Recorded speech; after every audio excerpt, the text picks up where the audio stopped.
هذا عامي الرابع. كل عام وانا بخير، كل عام وملا تونسي بالف خير. الاسم اللي بدل لي حياتي واللي يعني لي برشا واللي نخدم عليه بغرام قبل اي مصلحه اخرى. انا ريان تونسي تحديدا من جزيره جربه اللي معروفه بسياحتها وببلايصها المزيانه وبحواراتها وبعاداتها وتقاليدها وجوها. نتصور حاجات هذا كل معروفين خاطر العالم تطور والمعلومه رجعت توصل بطريقه اسرع. ناس جربه معروفين بطيبتهم، لكن فما ناس معينه مش معروفه بالرغم اللي قاعده تخدم في حاجه مزيانه برشا. الناس كي سمعت كلمه خدمه بس باش تقول طبيب ولا استاذ ولا صاحب صنعه، لكن انا نحكي على المؤثرين اللي موجودين عندنا في مواقع التواصل الاجتماعي اللي ديما يحاولوا يخرجوا تصويره باهيه على جربه. كل واحد عنده غرام بحاجه حاول يصنع بها المحتوى. فما لصناعه المحتوى بدا هي الغرام تاعو. الفائده انهم نجحوا ونجموا يتجاوزوا الصعوبات اللي عرضتهم واللي تعرض فيهم واللي باش تعرضهم. مازال باش تعرضنا برشا حاجات تحاول توقفنا، اللي تتمثل في ظروف كيف ما تتمثل زاده في بشر كيفك. كل بلاصه فما الباهي والخايب، فما اللي واقف معاك ويدز معاك بكل صدق ومحبه، كيف ما فما اللي ديما يعرض فيك ويحب يحط لك العصا في العجله، وفما اللي جمعوا صفات الزوز اللي هو النقد الغير بناء. النقد امر مستحب كونه يسلط الضوء على اغلاطك ونقاط ضعفك واللي يتمثل في شكل نصيحه، لكن فما نقد الهدف نتاعو انه يحطمك ويفقد لك ثقتك بنفسك. في علم النفس الناس هذه عاده ما يبدا عندها نقص في روحها، فقيل لاحدهم من اراك تعيب احد قال لست عن نفسي راضيا فتفرغوا لذم الناس. شباب تبعوا معايا مليح وركزوا في كلامي اللي باش يبدل لكم رايكم في برشا حاجات قاعدين تراو فيها ولا تعرض فيكم. نتصور ما فماش كون ما عندوش هدف في حياته يحب يوصل له. نتصور زاد اللي كل شخص عنده ظروف مختلفه على البقيه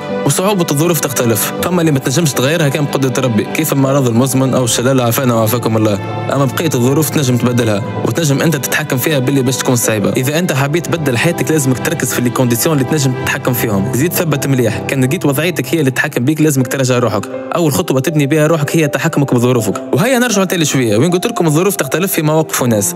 فما ناس دايرين بيك هما اللي يتمثلوا في شكل ظروف. الانتوراج تاعك هو اللي يتحكم فيك، اصحابك وعائلتك اذا كانوا مش قابلين فكرتك والهدف نتاعك بطبيعه كي تبدا فكرتك معقوله لازمك تحاول تغير البيئه اللي عايش فيها قبل انك تبدا من روحك. انا عام 2020 ما كان حد متقبل فكره اني نرجع صانع محتوى، كنت متعرض لسخريه كبيره من اصحابي واقاربي. يمكن انا ما ظهرت شيء اما كنت موجوع برشا على خاطر ما لقيت حد وقف معايا بخلاف هذا الزوز اللي يستحقوا باش ياخذوا بارتي في الفيديو هذا كشكر لهم. امي كاول شخص كان معايا، الحقيقه اول ما بديت ما كانش تعرف الحاجه اللي نعمل فيها، لكن الحاجه الوحيده نعرفها انا فخوره بها توا. يكفيني الفخر هذا في حياتي اللي بيه باش نزيد نقدم. الشخص الثاني صاحبي ولا خلينا نقول خويا واثق 10 سنين وقف معايا من اول ما بديت اللي بنسميه بطل الكواليس. الكواليس نعيشوا فيهم واللي نعرفهم كان انا وياه. في وقتنا هذا باش يكون عندك صاحب صافي ونيته باهيه وما تبدا بيناتكم حتى مصلحه حاجه نادره على الاخر بحكم جينيراسيون تبدلت وانتم تعرفوا الصاحب ساحب. بارتي هذه حبيت نخليها لكم للاخر خاطر مادامك وصلت هنا مادامك تستحق انك توصل للبيت نتاعك. خويا الباهي ولا اختي الباهيه ما فماش حاجه اسمها مستحيل. احنا كمسلمين دستورنا هو القران، وذكر في القران انه العذراء انجبت والرضيعه تكلم والقمر شق والنائمون فاقوا بعد برشا سنين. اطمع في سؤالك وما تشكش اللحظه بانه سؤالك ممكن انه يرجع من امام قدره مالك الملك فالله لا يعجزه شيء. قبل ما تظهر عباره stop overthinking whatever happens